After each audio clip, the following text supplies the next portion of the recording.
কাৰ্বি নিমচু চিংথুৰ আছং অৰ্থাৎ প্ৰগতিশীল কাৰ্বি নাৰী সন্থাৰ যোৱা 1 তাৰিখে আমি অধিৱেশন সম্পন্ন হৈছে আৰু 1 তাৰিখে প্ৰেছিডেণ্ট সভানেত্ৰী চুকুৰি ৰংফাৰ্পিক দায়িত্ব দিয়া হৈছে আৰু জেনেৰেল ছেক্ৰেটাৰী প্ৰতিমা ইংগিতিক অৰ্থাৎ মোকেই দায়িত্ব দিছে। কিন্তু যোৱাকালি আমাৰ কেন্দ্ৰীয় সমিতিৰ এখন বৈঠক অনুষ্ঠিত হয়। সেই বৈঠকত আমাৰ দায়িত্ব এই ধৰণে আছে যে president Chukuri Rongpharpi, vice president Rekha Terangpi আৰু vice president Rani Teronpi, general secretary Pratima Engtipi, assistant general secretary Prima Rongpipi, publicity secretary Honri Phangchopi, finance secretary Kareng Tokbipi, office secretary Jug Hanchipi আৰু organising secretary Pratima Singnathpi, Bina Rongpipi, spokesperson Chira বেপি।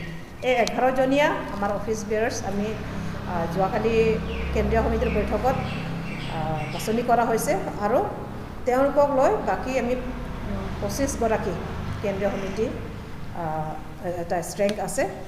আৰু আপোনালোকৰ জৰিয়তে এটাই মই আহ্বান কৰিব বিচাৰিছোঁ যে বৰ্তমান যিটো গোটেই কাৰ্বি আংলঙকে আদি কৰি নৰ্থ ইষ্ট আৰু গোটেই দেশৰ যিটো পৰিস্থিতি, বিশেষকৈ নাৰী নিৰ্যাতনৰ যি ঘটনা, এইবোৰ আজি চৰম সীমা অতিক্ৰম কৰিছে। ৰিচেণ্টলি যিটো নৰ্থ ইষ্ট এৰিয়াত আমাৰ মণিপুৰৰ যিটো সাংঘাতিক এটা ঘটনা ঘটি গ'ল, তাৰ আমি তীব্ৰভাৱে আমি গৰিহণা দিছোঁ আৰু আমি অতি শীঘ্ৰে মণিপুৰত এই ঘটনাৰ তদন্তৰ কাৰণে আমি তাত যোৱাৰ এটা পৰিকল্পনা আছে। গতিকে আমি তাত কি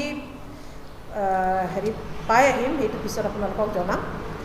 আৰু আজি যিটো বৰ্তমান যিটো পৰিস্থিতি, আমি কাৰ্বি নিমচু চিংথুৰ আছং KNC কিছু লোকে মানে আমাক এটা ৰাইজৰ মাজত কিছুমান কনফিউজন এনেকৈ অনাও আমি দেখিছোঁ।